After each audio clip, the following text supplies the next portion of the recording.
નમસ્કાર દર્શક મિત્રો, એસડી ન્યૂઝ ગુજરાતી ચેનલ પર આપનું સ્વાગત છે અને હું આપની સાથે વૈશાલી પોવારું કરીશું નજર આજના સમાચાર પર. વાગરાથી વહિયાલ ગામે મકાનની દિવાલ ધરાશાયી થતાં 2 વીજપોલ તૂટી પડ્યા. વીજકર્મીઓએ કામગીરી હાથ ધરી.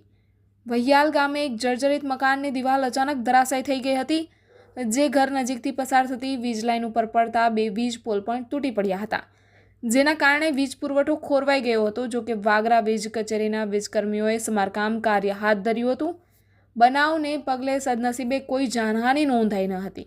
સમગ્ર બનાવ અંગે મળેલી માહિતી પ્રમાણે વાગરા તાલુકાના વહિયાલ ગામના બ્રાહ્મણફળિયા વિસ્તારમાં ગત રોજ સાંજના સમયે રોડને અડીને આવેલ એક વર્ષો જૂનું અને જર્જરિત મકાનની દિવાલ અચાનક જ ધરાશાયી થઈ ગઈ હતી, જેના કારણે નજીકમાંથી પસાર થતી વીજ લાઇનના 2 વીજપોલ પણ તૂટી પડતા એક સમયે અફરાતફરી મચી ગઈ હતી. વીજપોલ સહિત વીજ વાયરો પણ જમીન પર તૂટી પડ્યા હતા, જેથી પંથકનો વીજ પુરવઠો પણ ખોરવાઈ ગયો હતો. ઘટના સાંજના સમયે બની હતી. તે સમયે રસ્તા ઉપરથી કોઈ રાહદારી કે વાહન પસાર થતું ન હોવાથી સદનસીબે મોટી દુર્ઘટના ટળી ગઈ હતી. વીજ પુરવઠો ખોરવાઈ જતાં આખી રાત કેટલાક વિસ્તારોમાં અંધારપટ છવાયો હતો. ઘટનાની જાણ કરવામાં આવતા આજ રોજ સવારે વાગરા વીજ કચેરીના કર્મીઓએ સમારકામ હાથ ધર્યું હતું. નવા વીજપોલ તેમજ વાયરો નાખવાની કામગીરી આરંભી હતી. Reporter Jayesh Prajapati, S D news Gujarati, Vagra.